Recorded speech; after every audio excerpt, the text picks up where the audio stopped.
तो ये physical environment के इतने सारे फैक्टर्स हैं, जैसे कि noise, fume, climate, temperature, motion, vibration, ये सारे ऐसे फैक्टर्स हैं, आप एक तरह से कह सकते हैं, जो फैक्टर्स आपके परफॉर्मेंस को अफेक्ट कर सकते हैं, ठीक है। और इसीलिए हमको इनको डिटेल में पढ़ना चाहिए कि आखिर इनसे प्रॉब्लम क्या है।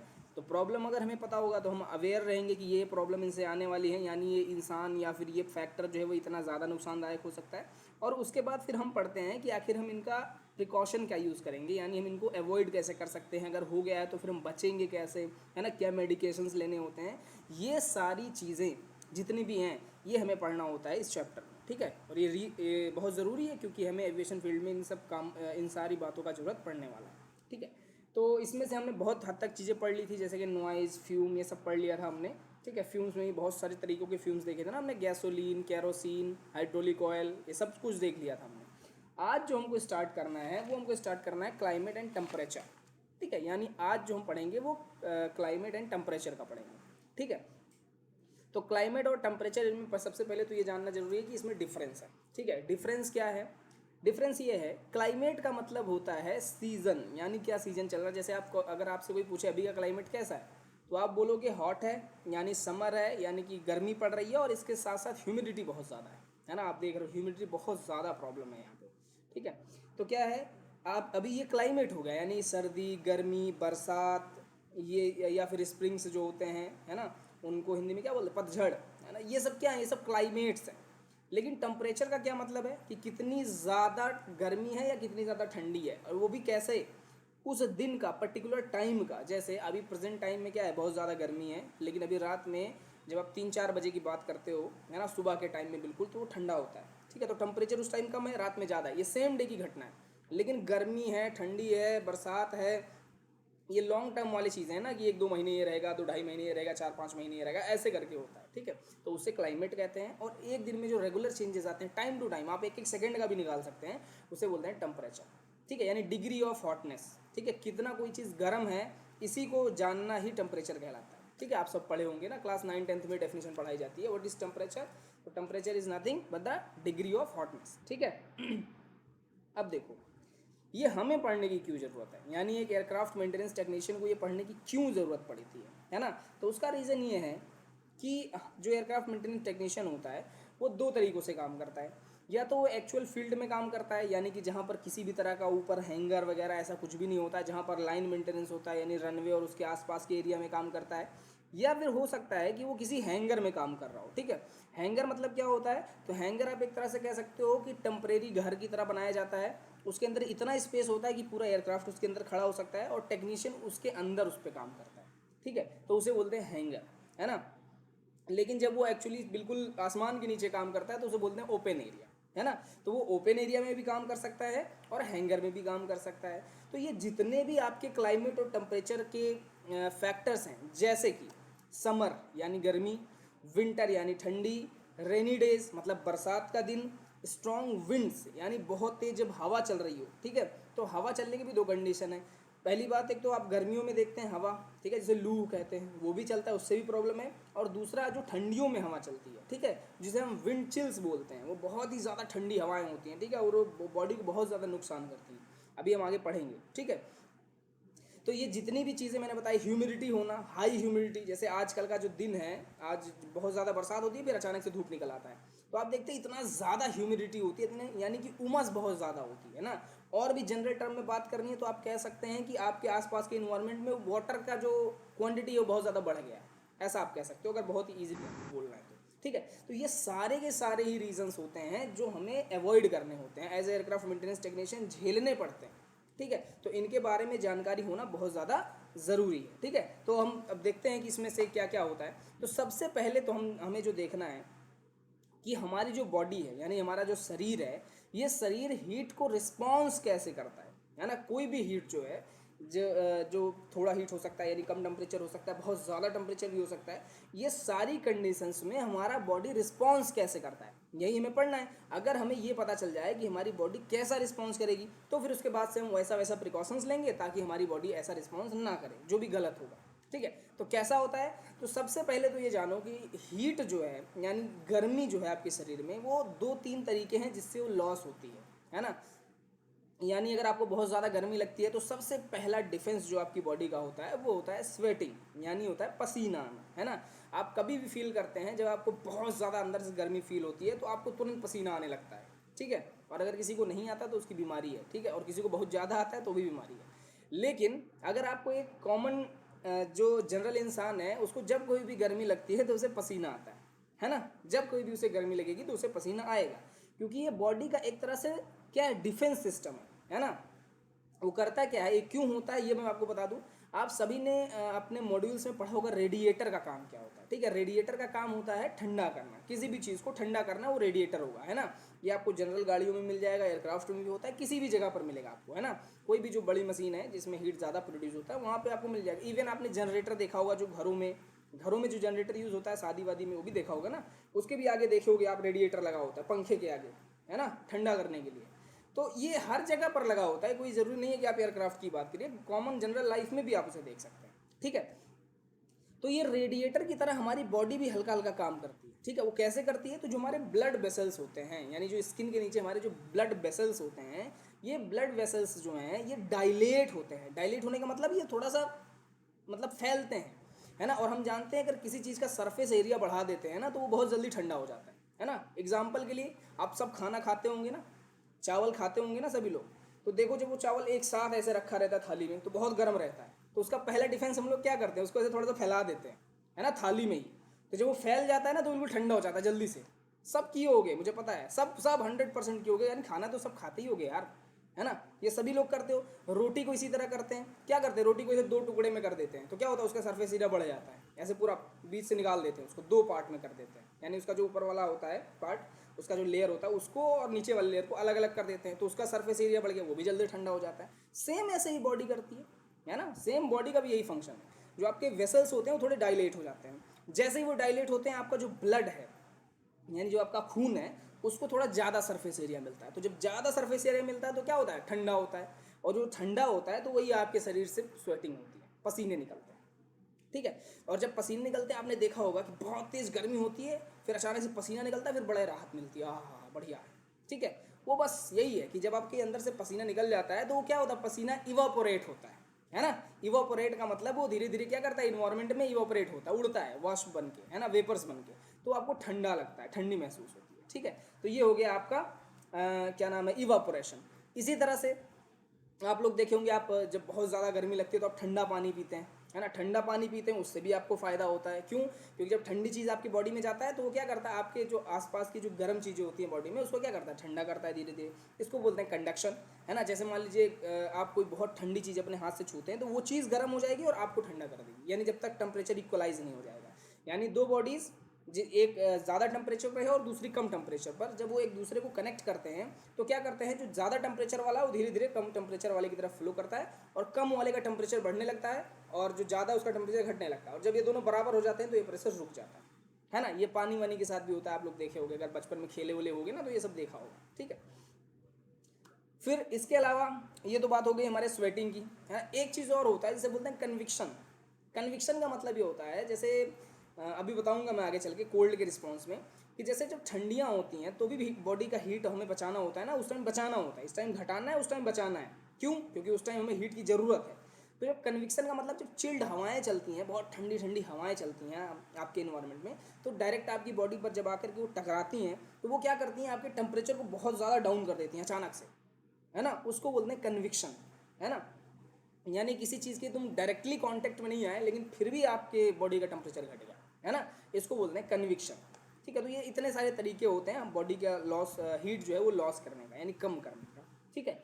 अब क्या है, एक प्रॉब्लम है, प्रॉब्लम बहुत बड़ी है। प्रॉब्लम क्या है कि जैसे जैसे आपका टेम्परेचर बढ़ता जाता है ना, जैसे अगर आप नॉर्मल टेम्परेचर्स पे हैं, नॉर्मल टेम्परेचर यानी कि वही 30-35 डिग्री टेम्परेचर तक अगर आप हैं, है ना, तो ऐसे कंडीशन में क्या होता है, 30-35 या फिर थोड़ा और बढ़ जाइए 38-40 सेल्सियस की बात कर रहा हूँ, डिग्री सेल्सियस की बात कर रहा हूँ, है ना। इतने टेम्परेचर पर अगर आप हैं तो आपकी बॉडी में इवापोरेशन, रेडिएशन, ये सब जो मैंने बताया ये बहुत इफेक्टली होता है, ठीक है। यानी आपको अगर थोड़ी भी गर्मी होगी तो आपको अचानक से पसीना आ जाएगा, फिर आपको आराम मिल जाएगा गर्मी से, कोई दिक्कत नहीं है। इसीलिए आप महसूस करते हैं, अगर बहुत गर्मी वाला प्लेस है, जब आप जाकर के वहाँ बैठते हैं तो आपको बहुत तेज़ी से गर्मी लगती लेकिन धीरे धीरे धीरे करके फिर आपकी बॉडी वहाँ एडजस्ट हो जाती है ना, वही आपको स्वेटिंग वगैरह होने लग जाती है ना, आपका बॉडी का टेम्परेचर जो है नॉर्मल हो जाता है अपने आप, ठीक है। ये बॉडी का अपना खुद का मैकेनिज्म है। लेकिन जिस भी टेम्परेचर पर आप हैं, जहाँ पर भी आप हैं, अगर वहाँ का टेम्परेचर हाई होता गया, धीरे धीरे बढ़ता गया, या फिर बहुत ज़्यादा ऑलरेडी हाई है, तो ऐसे कंडीशन में फिर आपको स्वेटिंग भी नहीं हो पाती, ठीक है, क्योंकि वो इतना ज़्यादा टेम्परेचर वहाँ का कि जैसे ही स्वेटिंग होती है वो अपने आप उड़ जाता है, रेडिएट हो जाता है सारा का सारा, है ना। या फिर ह्यूमिडिटी बहुत ज़्यादा बढ़ रही है ना, जैसे आजकल का दिन है, आजकल के दिन में ह्यूमिडिटी इतनी ज़्यादा है कि आपको पसीना होने के बावजूद भी उमस फील होता है, क्योंकि ऑलरेडी आपके आसपास के इन्वायरमेंट में इतना पानी है कि वो आपका जो स्वेटिंग है उसको क्या करता है, इवापोरेट नहीं कर पाता अच्छे से, है ना। तो ये दोनों ही चीज़ें, यानी जब टेम्परेचर बढ़ता है और यह ह्यूमिडिटी बढ़ती है, इन दोनों ही कंडीशन में आपकी बॉडी का जो रेडिएशन वाला है ना, रेडिएशन और इवापोरेशन, यानी आपकी बॉडी जो खुद मैकेनिज्म यूज़ करती है ताकि आपको ठंडा रखे, ये वाला मैकेनिज्म भी थोड़ा थोड़ा डाउन हो जाता है, इनइफेक्टिव होता जाता है। यानी एक टेम्परेचर और एक ह्यूमिडिटी तक तो ये काम करते हैं बढ़िया, सब बढ़िया है, लेकिन जैसे ही एक टेम्परेचर और आपका ह्यूमिडिटी बढ़ने लग जाता है, टेम्परेचर का सॉरी आपके इन्वायरमेंट का, तो ये भी इनइफेक्टिव हो जाते हैं। और इसीलिए आप फील करते हैं जब बहुत ज़्यादा ह्यूमिडिटी होती है ना, जैसे थोड़ी सी बरसात होगी अगर तुरंत धूप हो जाए तो आप फील करते हो वो अजीबो गरीब लेवल का उमस होता है ना, वो यही चीज़ है, क्योंकि उस टाइम पर आपका ह्यूमिडिटी और टेम्परेचर दोनों ही हाई होता है, तो आपका बॉडी इफेक्टिवली काम नहीं कर पाता, ठीक है। इतनी बात सबको समझ में आई? किसी को नहीं समझ में आया हो तो अपना माइक ओपन करिए और पूछ लीजिए। वैसे इसमें कुछ इतना खास नहीं है जो समझने वाला है, ये जनरल लाइफ है जो आप सभी लोग देखते हैं, बस मैंने उसको अच्छे से समझा दिया, ठीक है। अब यहाँ तक तो बात ठीक है, लेकिन अगर आप फिर भी हीट या फिर ह्यूमिडिटी के कांटेक्ट में थोड़ा लंबे समय तक रहते हैं तो आपको बीमारियां भी होती हैं, है ना। बीमारियां जो कि टेम्परेरी भी हो सकती हैं और परमानेंट भी हो सकती हैं। तो क्या क्या बीमारियां होती हैं यही सब हम पढ़ने जा रहे हैं। सब इसको बोलते हैं हीट डिसऑर्डर, यानी हीट से होने वाले जो समस्याएं हैं, जो प्रॉब्लम्स हैं, अब उनको हम एक एक करके पढ़ेंगे। सबसे पहली प्रॉब्लम जो हमें हीट की वजह से होती है, यानी टेम्परेचर ज़्यादा होने की वजह से होती है, उसे बोला जाता है हीट स्ट्रोक। क्या बोलते हैं? Heat stroke. तो ये हीट स्ट्रोक क्या होता है एक्चुअल में, ये जनरली एमटीज़ के साथ नहीं होता है, ठीक है। जो एयरक्राफ्ट मेंटेनेंस टेक्नीशियन है ये उनके साथ जनरली नहीं होता है। क्यों नहीं होता है अभी आप समझ जाओगे। देखो, एक्चुअल में हीट स्ट्रोक का मतलब ये होता है कि जब आप बहुत लंबे समय तक, है ना, एक लंबे अच्छे खासे लंबे समय तक बहुत ज़्यादा हाई टेम्परेचर पर अगर आप काम करते हैं, ठीक है, यानी कि ऐसे आप बता सकते हैं, ऐसे इंडस्ट्रीज़ के लोग जो जैसे लोहा वहा जहाँ पे स्टील वगैरह बनता है, लोहा पिघलाया जाता है, जहाँ पर बड़े बड़े मेटल्स, भारी भारी मेटल्स को पिघलाया जाता है, तो वहाँ पर टेम्परेचर बहुत हाई होता है ना। हालांकि वहाँ पर ऐसे मटेरियल्स यूज होते हैं जो इंसान को बचा सकें उस टेम्परेचर से, लेकिन कितना भी आप रिड्यूस करो वो बहुत ज़्यादा टेम्परेचर होता है, ठीक है। तो उस टेम्परेचर पर जब बहुत ज़्यादा ड्यूरेशन तक कोई काम करता है तो क्या होता है, उसे हीट स्ट्रोक आ जाता है ना। क्यों आता है? क्योंकि उसके शरीर के अंदर वाटर और सॉल्ट यानी नमक और पानी की कमी हो जाती है, ठीक है। वाटर और सॉल्ट की कमी हो जाती है, तो वो ये बहुत रेयर होता है जो एयरक्राफ्ट मेंटेनेंस टेक्नीशियन है, क्योंकि आप ज़्यादा से ज़्यादा कितने टेम्परेचर पे काम करोगे? ज़्यादा से ज़्यादा जो आपके इन्वायरमेंट का टेम्परेचर है, यानी बहुत ज़्यादा हो गया तो गर्मियों में 43-44 डिग्री, बस इससे ज़्यादा नहीं करते हो। लेकिन जो ऐसे इंडस्ट्री के लोग हैं, जैसे इस्पात इंडस्ट्री में आते हैं, जैसे कि लोहे वाले इंडस्ट्री में जो लोग आते हैं, जहाँ पर बर्तन वर्तन बनाए जाते हैं या जहाँ पर लोहे को पिघला करके दूसरा शेप वोप दिया जाता है, ऐसे इंडस्ट्रीज़ में ये जो है कॉमन सी चीज़ है, वहाँ के लोगों को ये होता रहता है। क्यों? क्योंकि वो बहुत हाई टेम्परेचर पर और बहुत लंबे समय तक वहाँ पर काम करते हैं, ठीक है। तो इसमें इसके सिम्टम्स क्या क्या हैं, मान लो अगर आपको भी होता है तो आप कैसे पता करोगे कि ये कैसे होता है? तो इसमें आपको प्यास बहुत बुरी तरीके से लगेगा, आपको बहुत तेज़ी से प्यास लगेगा, ठीक है। इसके अलावा आपका नाक वाक बहने लग जाएगा, म्यूसिया हो जाएगा। इसके अलावा आप बहुत ही ज़्यादा वीक फील करोगे अपने आप को, ठीक है। आपको ऐसा लगेगा मेरे अंदर कुछ शक्ति ही नहीं बची है, बिल्कुल पावर ही नहीं है ना, ये फील करोगे। तो इसके लिए ट्रीटमेंट क्या है, यानी अगर आपको ऐसा होता है तो फिर आप क्या करोगे? तो आपको करना क्या है कि इमीडिएट हाइड्रेशन करना है। देखो, हाइड्रेशन और डिहाइड्रेशन ये दो टर्म्स हैं, ठीक है। जैसे आपने गर्मियों के दिनों में सुना होगा, बहुत लोगों को कहते सुना होगा कि ना कि क्या हो गया भाई, तो बोलेंगे डिहाइड्रेशन हो गया था। देखो, हाइड्रो वर्ड जो है ना ये वाटर के लिए यूज होता है। जब इसके आगे डी लगा देते हैं यानी डिहाइड्रेशन यानी पानी की कमी, और जब बोलते हैं हाइड्रेशन यानी पानी को देना, ठीक है। तो हम सबसे पहला क्या करेंगे, इमीडिएट हाइड्रेशन करेंगे, यानी उसे सबसे पहले क्या करेंगे, पानी पिलाएंगे, है ना। पानी पिलाएंगे, उसे थोड़ा नमक देंगे, है ना, जिसको आप सुने होंगे उसका, वो बोलते हैं ना कि वो नमक पानी चीनी का घोल बना के पिला दो, है ना। ORG जो आता है आपके मार्केट में अवेलेबल होता है, तो वो सारी चीज़ें इनको पिलाना चाहिए ताकि इमीडिएट हाइड्रेशन हो सके। और इसके अलावा अगर फिर भी उसको प्रॉब्लम है तो उसे हॉस्पिटल जा करके वो ग्लूकोज वगैरह होता है ना जो डायरेक्ट आपके बॉडी में चढ़ा देते हैं पानी, तो उस तरह से आपको ग्लूकोज वगैरह एक दिन आप हॉस्पिटल में रह सकते हैं, उसके बाद आप फिर ठीक हो जाएंगे, इसमें इतना ज़्यादा परेशान होने की ज़रूरत नहीं है। अगर ये आपको एक दो बार होता है तो अब पता चले रोज़ का हीट स्ट्रोक आपको हो रहा है तो फिर आप उस इंडस्ट्री में काम मत करिए, ठीक है। एक डॉक्टर से कंसल्ट करिए कि आखिर आपको प्रॉब्लम है, ठीक है। तो ये तो हो गया पहला डिसऑर्डर। दूसरा डिसऑर्डर जो है वो हीट क्रैम्प्स है। तो इसमें 3 डिसऑर्डर आते हैं, हीट क्रैम्प, हीट सिंकोप और हीट रैश। ये तीनों के तीनों जो हैं वो एएमटीज़ के लिए हैं, यानी हमारे आपके लिए हैं, है ना, एविएशन वालों के लिए। ये बहुत ही कॉमन है एविएशन में, लेकिन ये ज़्यादा सीरियस नहीं होता है, ठीक है। ये बहुत छोटी सी चीज़ है जो एविएशन में जो टेक्नीशियंस हैं गर्मियों के दिनों में जब ज़्यादा हीट होता है तो ऐसे कंडीशन में ये होता रहता है, ठीक है। तो सबसे पहले पढ़ते हैं हीट क्रैम्प्स क्या होते हैं। देखो, हीट क्रैम्प्स मतलब ये होता है कि जैसे मान लो कोई भारी भरकम चीज़ आपको उठानी है ना, बहुत भारी भरकम चीज़ आपको उठानी है और उसमें ऐसा इन्वॉल्वेशन है कि आपके हाथ या फिर आपके मसल्स जो हैं वो रोटेट करेंगे, ट्विस्ट करेंगे, है ना। जैसे मान लो भी कोई आपका हाथ वाथ पकड़ के घुमा देता है ना ऐसे गोल गोल, है ना, वो बचपन में खेल खेलते थे ना कि चाबी अब मेरे हाथ में, वो जिस हिसाब से घुमाते थे इंसान उसी हिसाब से घूमता था, है ना। तो ये सब खेल वगैरह आपने खेला होगा। तो ये होता क्या है कि इंसान जब ऐसे कोई काम करता है जिसमें हैवी वर्कलोड हो, पहला तो क्या है कि वर्क जो है वो हैवी हो और दूसरा आपके मसल्स जो है ट्विस्ट हो रहे हैं उसे, है ना। तो इसमें क्या है आपको ऊपर से कुछ नहीं पता चलेगा, है ना, ऊपर से ऐसा नहीं कि बहुत ज़्यादा हीट हो जाएगा या कुछ भी हो जाएगा, लेकिन आपके जो मसल्स हैं, है ना, अंदर इस स्किन के अंदर जो मसल्स हैं वो मसल्स आपको काफ़ी ज़्यादा पेन फील होगा वहाँ पर, है ना, बहुत ज़्यादा पेन फील होता है ना। वो ऐसे आप अगर टच करोगे तो वो पूरा हार्ड लगेंगे आपको देखने में, बहुत ज़्यादा हार्ड आपको महसूस होगा, है ना। इसके अलावा आपको हो सकता है ये हॉस्पिटल में भी एडमिट होना पड़े कभी कभार, ये आप देखते हो काला वाला हो जाता है, ठीक है। तो वो सारे कंडीशन में आप क्या नाम है मेडिकल फैसिलिटीज़ का यूज़ करिए। और हो सकता है कि आपको बहुत ज़्यादा पानी की ज़रूरत पड़े तो आप पानी पीजिए, कूल इन्वायरमेंट में रहिए उस टाइम, है ना, बहुत ज़्यादा धूप वगैरह में ना जाइए, ठीक है। तो इसके लिए अगर आपको हॉस्पिटल जाना पड़ता है या अगर आपको रेस्ट करना पड़ता है तो 1 2 3 दिन तक आप आराम से रह सकते हैं, घर पे रहिए या फील्ड से थोड़ा दूर रहिए, काम वगैरह मत करिए क्योंकि ऑलरेडी आपको पेन है, अगर आप उस पर और ज़्यादा काम करेंगे तो मसल्स डैमेज होने के चांसेस हैं, ठीक है। तो ये दूसरा हो गया हीट क्रैम्प्स। तीसरा जो हमारा वो है डिसऑर्डर है, हीट डिसऑर्डर, वो है हीट सिंकोप, है ना। हीट सिंकोप क्या है, ये आपने घरों वरों में भी देखा होगा, जनरली हो जाता है कभी कभी। इसमें होता क्या है, सडन इन अनकॉन्शियसनेस, यानी देखते हो आप गर्मियों के दिनों में आप देखते होगे जैसे मान लो कहीं परेड वरेड जब होता है या फिर अगर आपको धूप में खड़ा कर दिया जाए तो इंसान अचानक से बेहोश हो जाता है ना, खड़े खड़े बेहोश हो गया, या फिर उससे बहुत ज़्यादा अगर मेहनत का काम करवाया जाए ना तो भी क्या होता है वो अचानक से बेहोश हो जाता है। तो इसमें ये इसलिए हो जाता है क्योंकि आपके जो ब्लड वेसल्स हैं ना, जब आप बहुत मेहनत करते हो या बहुत ज़्यादा हीट होते हैं तो वो डायलेट होना स्टार्ट होते हैं, मैंने पहले भी बताया, वो डायलेट होंगे, डायलेट होकर के आपको स्वेटिंग होगी।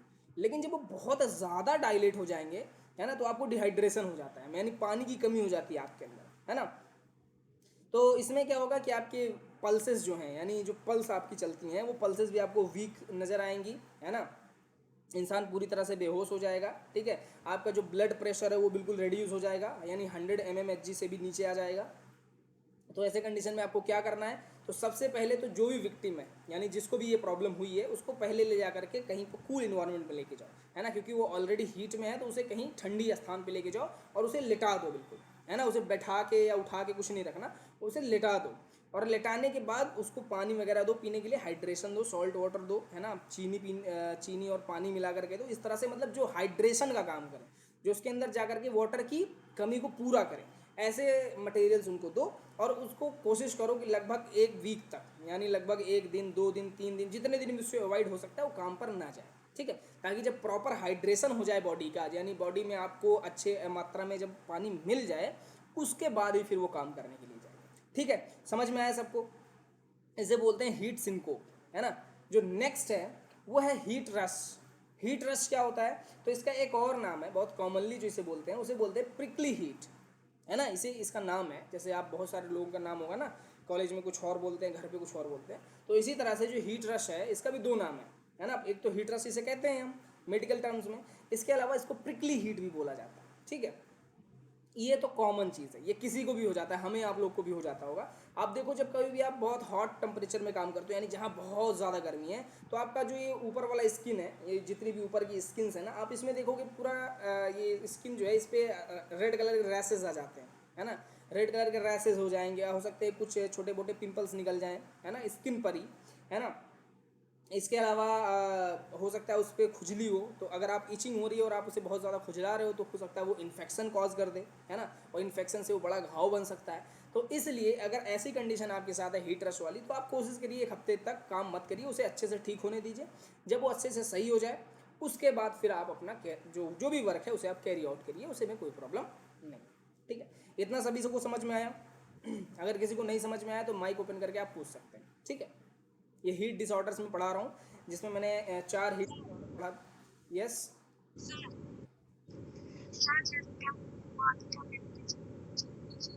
हाँ, बॉडी में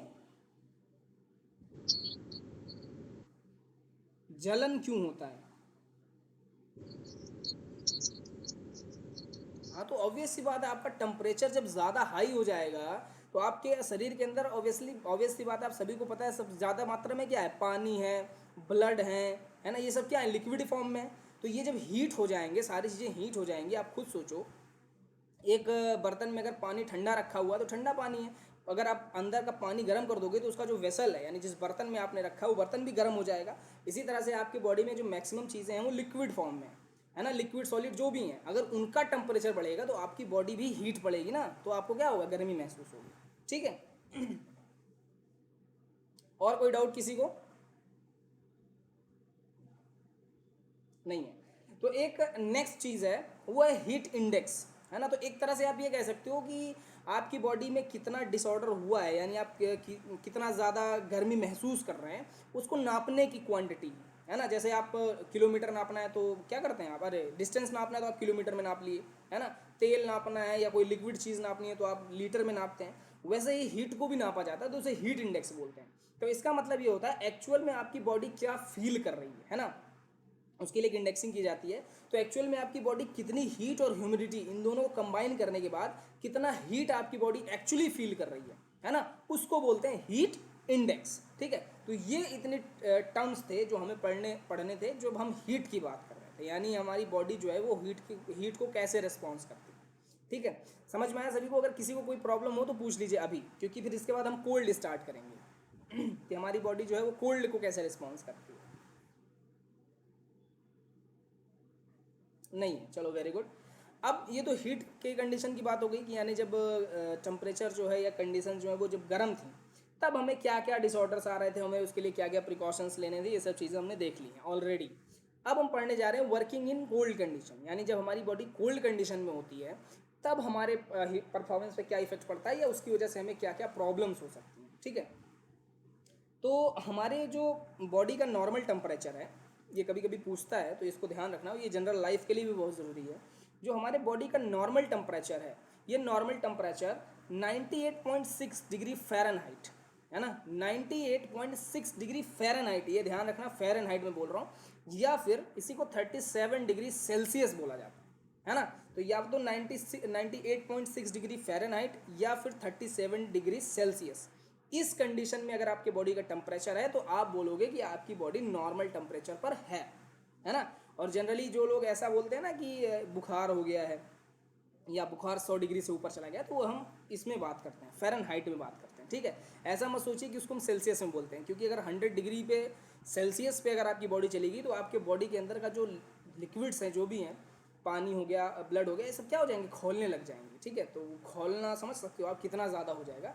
तो एक्चुअल में हम फ़ारेनहाइट की बात करते हैं। और ये बात हमेशा ध्यान रखना कि जितने भी मेडिकल लाइन वाली चीज़ें होती हैं ना, मेडिकल जितने भी होते हैं, यानी डॉक्टर से रिलेटेड जो चीज़ें होती हैं, उसमें हम जनरली फ़ारेनहाइट का ही यूज़ करते हैं, यानी फ़ारेनहाइट में ही जनरली हम टेम्परेचर को नापते हैं जनरली, है ना। बाकी नापने तो कहीं कहीं भी नाप सकते हैं। जैसे मैंने बता दिया, आपके बॉडी का जो नॉर्मल टेम्परेचर है वो 98.6 डिग्री फ़ारेनहाइट या फिर 37 डिग्री सेल्सियस ये होता है। ठीक है, अगर इतने में आप हैं तो आपको कोई चिंता करने की ज़रूरत नहीं है। लेकिन अगर इससे कम है तो मेडिकल टर्म में बॉडी टेम्परेचर कम होने को हाइपोथर्मिया बोला जाता है। ठीक है, ये ध्यान रखना, ये टर्म बहुत इंपॉर्टेंट है डीजीसीए के पॉइंट ऑफ व्यू से भी। कि जो लो बॉडी टेम्परेचर होता है उसे मेडिकल टर्म्स में या फिर साइंटिफिक टर्म में क्या कहते हैं, तो उसे कहते हैं हाइपोथर्मिया। ठीक है, हाइपोथर्मिया बोला जाता है। और बॉडी का रिस्पॉन्स कैसा होता है, तो मैंने पहले भी आपको बताया कि हीट लॉस जो होता है बॉडी से, यानी आपको ठंडी तभी लगेगी ना, आपके बॉडी का टेम्परेचर कम कब होगा, जब आपकी बॉडी से गर्मी चली जाए। तो गर्मी कैसे जा सकती है, तो उसके 3 कंडीशन मैंने बताए हैं। इवापोरेशन, यानी कि स्वेटिंग हो जाए, यानी आपको पसीना ज़्यादा है।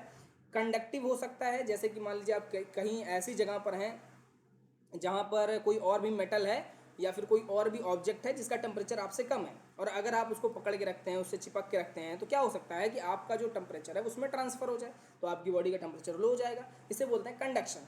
और तीसरा होता है कन्विक्शन, जैसे हवा अगर चले बहुत तेज़ी के साथ, चिल्ड एयर है ना, आप ठंडियों के दिनों में आपने महसूस किया होगा, वो हवा जो है वो आपकी बॉडी का टेम्परेचर गिरा देती है, आपको ठंडी लगने लग जाती है ना, तो वो भी क्या करती है, वो कन्विक्शन से आपके बॉडी के टेम्परेचर को घटा देती है। ठीक है, तो होगा क्या, सबसे पहले मैंने आपको बताया था कि जब टेम्परेचर बढ़ता है आपकी बॉडी का, तो ये जो वेसल्स होते हैं ना, ये क्या होते हैं, धीरे धीरे डायलेट होना चालू करते हैं। ठीक है, डायलेट होते हैं, तब आपको स्वेटिंग होती है। उसी तरह से जब आपकी बॉडी में सबसे पहले हीट लॉस होना स्टार्ट होता है, तो आपको कपकपी आती है ना, उसे सिवरिंग कहते हैं, इंग्लिश में सिवरिंग बोला जाता है। यानी आपको, आप देखे होगे ना ठंडियों के दिनों में नहाने वहाने के बाद आप करते हो, ठीक है, तो उसे कपकपी बोलते हैं, है ना, कपकपी। यानी आपका शरीर जो है आपको इंडिकेशन दे रहा है, आपको ये सिम्टम मिल रहा है कि अब आप हीट लॉस करना स्टार्ट कर चुके हैं, यानी आपकी बॉडी जो है वो हीट लॉस स्टार्ट कर चुकी है। यानी जो फर्स्ट सिम्टम्स हैं, यानी जो पहला इंडिकेशन है बॉडी का कि हीट लॉस होना स्टार्ट हो गया है, वो है कपकपी। ठीक है, उसके अगर आप उस पर प्रिकॉशंस ले लेते हैं, अगर कपड़े वगैरह पहन के रजाई वजाई में चले जाते हैं तो ठीक है। अगर आप नहीं जाते हैं तो आप देखते हैं धीरे धीरे कपकपी तो कम हो जाती है, लेकिन जो आपके ब्लड वेसल्स हैं ना, वो कॉन्ट्रैक्ट होना चालू करते हैं, यानी सिकुड़ना स्टार्ट करते हैं। और इस प्रोसेस को बोला जाता है वैसो कॉन्ट्रैक्शन, है ना, क्योंकि कॉन्ट्रैक्ट हो रहे हैं, यानी मतलब क्या हो रहा है, सिकुड़ते जा रहे हैं, है ना। कोई भी चीज़ है ना सिकुड़ती है जब उसे ठंडी लगता है, ताकि उसका एरिया, सरफेस एरिया कम हो जाए। हमने बताया ना, हीट लॉस ज़्यादा कब होता है, जब सरफेस एरिया ज़्यादा होता है। तो ठंडियों के दिनों में वो क्या करते हैं, जो आपके ये वेसल्स होते हैं, ब्लड वेसल्स, ये क्या करते हैं, सिकुड़ते हैं। सिकुड़ करके इसे बोलते हैं हम वैसो कॉन्ट्रैक्शन। और ये क्या करते हैं, आपके ब्लड फ्लो को, जो आपकी बॉडी में ब्लड फ्लो हो रहा है, इस ब्लड फ्लो के रेट को रिड्यूस कर देते हैं। यानी आपका जो ब्लड है वो बहुत धीरे धीरे फ्लो करने लग जाता है जब ऐसी कंडीशन आती है ना। अब अगर इस कंडीशन में भी आप प्रिकॉशंस ले रहे हैं तो वेरी गुड। अगर आप नहीं ले पा रहे हैं तो आप देखेंगे, अगर आपने जनरली बर्फ़ भी हाथ पे रखा हो थोड़ी देर, है ना, 2 4 10 सेकंड 20 सेकंड, तो आप देखते हो जितने एरिया में आपने बर्फ़ रखा हुआ है वो एरिया रेड हो जाता है ना, रेडिश रेडिश हो जाता है। ठीक है, एक्सपोज्ड एरिया जो कोई भी है वो क्या हो जाता है, रेडिश कलर में हो जाता है।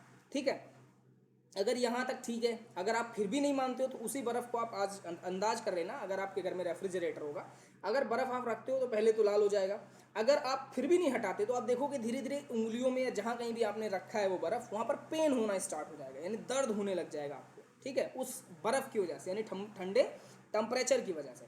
फिर भी अगर आप नहीं मानते हैं तो फिर आपको ऐसा लगेगा कि ये आपकी उंगलियां हैं या जो कोई भी ऐसा एरिया जहाँ पर एक्सपोज्ड जो एरिया है, वो उनके फंक्शनिंग में प्रॉब्लम होगी, यानी आपको हिलाने में, इसको ऐसे इधर उधर करने में बहुत ज़्यादा प्रॉब्लम हो जाएगी, है ना, आप नहीं कर पाओगे, है ना। क्या होगा, आपको पेन स्टार्ट हो जाएगा बहुत ज़्यादा।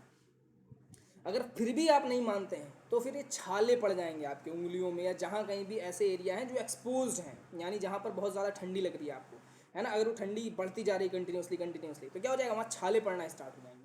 फिर भी आप नहीं मान रहे हैं तो क्या होगा, ये ऊपर की परत जो है, यानी चमड़ियाँ जो हैं, ये धीरे धीरे निकलना स्टार्ट हो जाएंगी, है ना। और आपका जो ये हाथ है या जो कोई भी ऐसा पार्ट है जो एक्सपोज्ड है, वो पार्ट बिल्कुल सुन्न पड़ जाएगा, है ना, वो काम ही करना बंद कर देगा। फिर भी आप नहीं मान रहे हैं तो ये जो भी एक्सपोज एरिया वो पूरा ब्लैक हो जाएगा, यानी आपके जो ब्लड है वो पूरी तरह से जम के अंदर वो फ्लो ही नहीं होंगे, जहाँ है उधर ही पड़े रहेंगे, है ना। ब्लड को फ्लो होना चाहिए, वो ब्लड फ्लो ही नहीं होगा, पूरा ब्लैक एरिया हो जाएगा, है ना।